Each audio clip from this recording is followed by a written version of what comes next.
Hello students, today we are going to read the remaining part of chapter number 10, The Banyan Tree, written by Ruskin Bond. Though the combatants were unaware of my presence in the tree, यद्यपि जो योद्धा थे वे पेड़ के अंदर मेरी जो उपस्थिति थी उस उपस्थिति की उन्हें जानकारी नहीं थी. They were soon made aware of the arrival of two other spectators. वे शीघ्र ही दो अन्य दर्शकों के आगमन के बारे में उनको पता लग गया था. One was a मैना, एक मैना थी. The other a जंगल करो, और दूसरा एक जंगली कौवा. They had seen these preparation for the battle and had settled on the cactus to watch the outcome. उन्होंने लड़ाई के लिए इन तैयारियों को देख लिया था और परिणाम जानने के लिए एक कैक्टस के पौधे पर जम गए थे. तो कैक्टस का मतलब होता है बेटे नागफनी. Had they been content only to watch, all would have been well with both of them. यदि वे देखने भर से संतुष्ट होते तो दोनों के साथ सब ठीक ठाक होगा. The cobra stood on the defensive, swaying slowly from side to side, trying to mesmerize the mongoose into making a false move. The cobra stood on the defensive. जो कोबरा था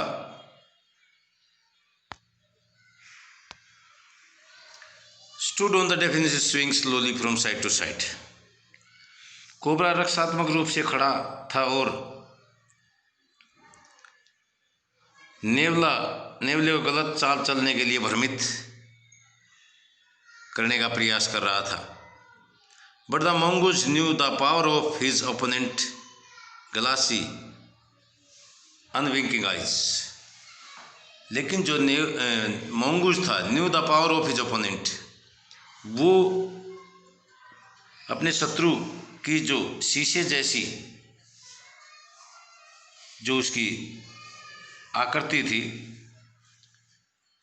उसको पलक न झपकने वाली आँखों की उस शक्ति को वह जानता था. And refused to meet them, और उसने उसका सामना करने से मना कर दिया. Instead he fixed his gaze at a point just below the cobra hood and opened the attack. इसकी बजाय उसने कोबरा के फन के नीचे अपनी नज़रों को एक बिंदु पर टिका लिया और आक्रमण शुरू कर दिया. 12 number. Moving forward quickly until he was just within the cobra's reach. तेजी से आगे बढ़ते हुए जब तक कि वह सांप की पहुंच के अंदर नहीं पहुंच गया. The mongoose made a pretended move to one side. नेवले ने एक और हटने का बहाना किया. Immediately the cobra struck. सांप ने तुरंत आक्रमण कर दिया. His great hood came down so swiftly. उसका विशाल फन इतनी तेजी के साथ नीचे आया. That I thought nothing, मैं कुछ नहीं सोच सका. could save the mongoose. मैंने सोचा कि अब नेवला नहीं बच सकता था. But the little fellow jumped. लेकिन जो लिटिल फेलो था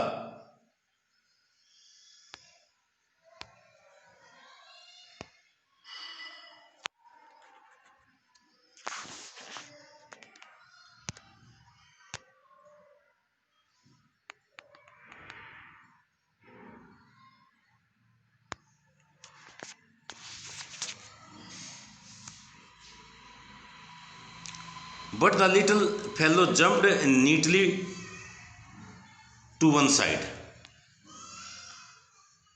लेकिन जो लिटिल फेलो था, नेवले के बारे में यूज किया गया, jumped neatly to one side, वह बड़ी सफाई से एक तरफ उछल गया, and darted in and swiftly as the cobra, और सांप जैसी तेज गति से आगे बढ़ गया, biting the snake on the back and darting away again out of reach, और आगे बढ़कर उसने सांप की पीठ को काट लिया और उसकी पहुंच से बाहर हो गया। 13 part.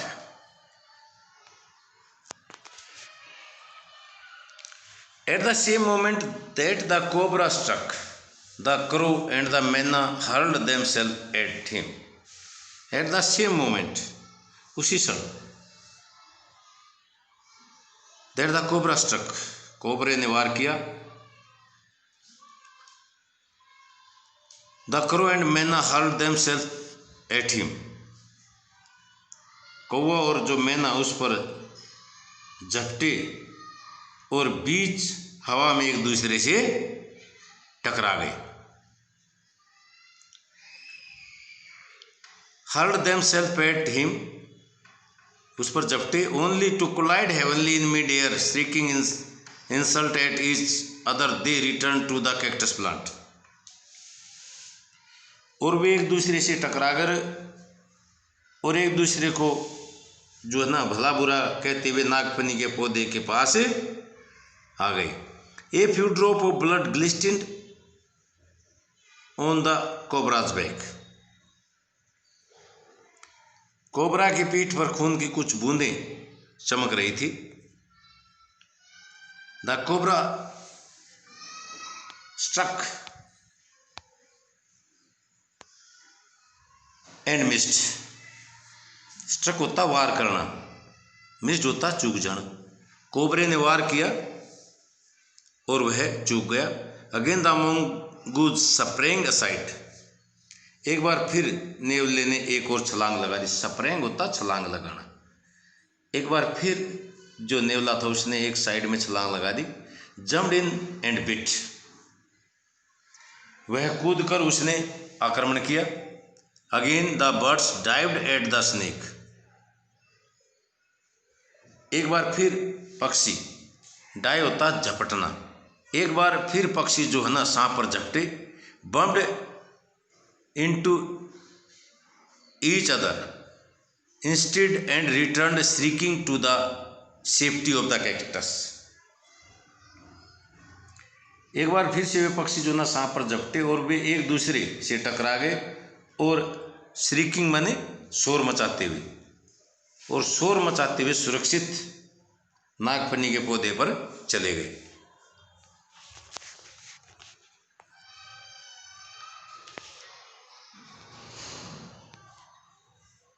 15 number. The third round followed the same, जो तीसरा दौर भी पहले राउंड की तरह ही चला। एज द फर्स्ट, जैसा कि पहला चला था, but with one dramatic difference, लेकिन उसमें एक नाटकीय परिवर्तन आया। The crow and the myna still determined to take part in the proceedings dived at the cobra, but this time they missed each other as well as their mark। अब ध्यान से देखिए बेटे, द क्रो एंड द मैना, इसमें क्या नाटकीय मोड़ आया था। कौवा और जो मैना थे still determined to take part in the proceeding, कौवा और मैना अभी भी इस कार्यवाही में भाग लेने के लिए तैयार थे, दृढ़ निश्चय था उनका। डाइव्ड एट द कोबरा, वे सांप पर झपटे। बट दिस टाइम, लेकिन इस बार दे मिस्ड ईच अदर, लेकिन इस बार क्या हुआ, वे आपस में टकराए नहीं। As well as their mark, और नहीं वे अपने लक्ष्य पर गए। The myna flew on and reached its perch. मैना तो उड़कर अपने ठिकाने पर पहुंच गई। But the crow try to pull up in mid air and turn back. लेकिन कौवे ने हवा के बीच में ऊपर की ओर उठकर मुड़ने का प्रयास किया।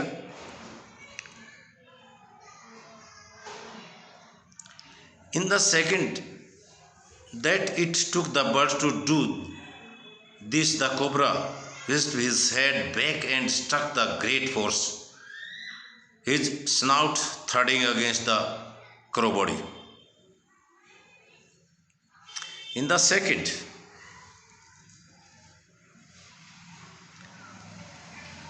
एक क्षण में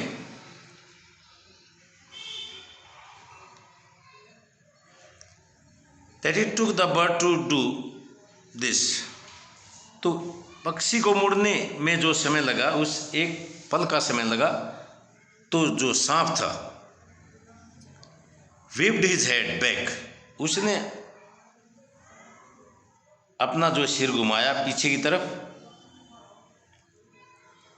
and struck with great force, और बड़ी शक्ति के साथ प्रहार किया, his snout thudding against the crow body, और उसका जो नाक वाला भाग था, जो थूथन था, स्नाउट होता है बेटे थूथन, नाक वाला भाग, thudding against the crow body, वो कौवे से जा टकराया। I saw the bird flung nearly 20 feet across the garden. मैंने पक्षी को बगीचे में लगभग 20 फीट दूर जाकर गिरते हुए देखा। It fluttered about for a while, वह एक क्षण के लिए फड़फड़ाया। फ्लटर्ड होता है फड़फड़ाना, ये फ्लटर जो है फड़फड़ाना होता है। अबाउट फॉर ए वाइल, एक क्षण के लिए, देन ले स्टिल, और उसके बाद गिर करके शांत हो गया। The myna remained on the cactus plant, मैना जो है कैक्टस के पौधे पर रही। And when the snake and the mongoose return to the fight, और जब सांप और जो नेवला था लड़ाई के लिए वापस आए,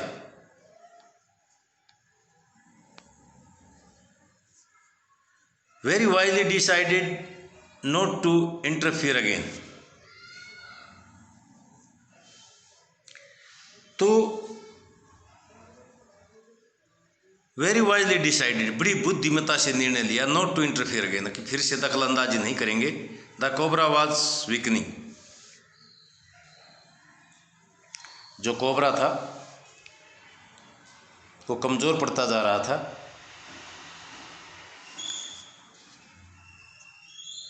and the mongoose walking fearlessly up to it, और जो नेवला निडर होकर के उसके पास तक जाने लग गया था। Raised himself on his short legs, नेवले ने स्वयं को अपनी छोटी टांगों पर खड़ा किया। And with a lightning snap, और बिजली की तेजी से झपट्टा मारा। हेड द बिग स्नेक, बड़े सांप के ऊपर, बाय द स्नाउट, सांप को जो ना थूथन को जो उसने पकड़ लिया। The cobra wrist and लेस्ड about in A frightening manner, सांप जो था वो छटपटाया और भयानक तरीके से अपने शरीर को पटकता रहा। And even coiled itself about the mongoose, और यहाँ तक कि उसने नेवले के शरीर पर लपेटा डाल लिया। बट टू नो अवेल, लेकिन नेवले ने उसे बड़ी मजबूती से पकड़ा हुआ था, तो उसका जो ये प्रयास था वो व्यर्थ गया।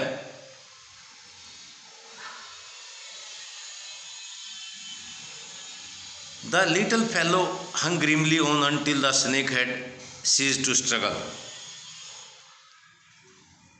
और नेवले ने उसे इतनी मजबूती से पकड़ा कि जब तक सांप ने संघर्ष करना बंद नहीं कर दिया। and then smelt along its queering length। तब उसने सांप के फड़फड़ाते हुए शरीर को सूंघा। स्मेल्ट होता है बेटे सूंघना, क्वीरिंग होता है कांपते हुए। जब शरीर में जान रहती है तब तक कांपता है। तो क्वीरिंग जो लेंथ थी सांप की, उसको जब तक सूंघा। Gripped it around the hood, उसने फन को जो है कसकर पकड़ा। एंड ड्रैग्ड, और उसको घसीट ले गया। किस तरफ ले गया? इनटू द बुशेस, झाड़ियों के अंदर। The myna dropped cautiously to the ground, मैना सावधानी पूर्वक नीचे आई। Hopped about peered into the bushes from a safe distance, एक सुरक्षित दूरी से झाड़ियों में उसने झाँक कर देखा। एंड देन, और तब, विद ए श्रिल क्राई, और तेज चीख के साथ, और कॉन्ग्रेचुलेशन फ्लू अवे, और उसने बड़ी तेज चीख के साथ बधाई देती हुई दूर चलेगी। तो बेटे लेसन है रस्किन बॉन्ड द्वारा रिटन है। तो आपके लेसन कंप्लीट हो गए। क्वेश्चन आंसर भी मैं भेज देता हूँ वर्ड मीनिंग के साथ। तो जो विद्यार्थी अपनी नोटबुक चेक नहीं कराते टाइमली, तो वे प्लीज़ अपनी नोटबुक ऑनलाइन सेंड करते रहें और अपनी नोटबुक को चेक कराते रहें। जिस विद्यार्थी का काम अधूरा रह जाता है, फिर वो बाद में फ़ोन करते हैं, सर ये लेसन भेज दीजिए, वो लेसन भेज दीजिए, क्योंकि आप टाइमली उसको कंप्लीट नहीं करते हो, इसलिए आपको फिर बाद में परेशानी होती है। ओके, अपने लेसन को पूरे कीजिए सभी को। अगर किसी की प्रॉब्लम आती है तो वो टाइमली उसको सोल्व करें, बाद में फिर वो नुकसान होता है फिर आपका। ओके।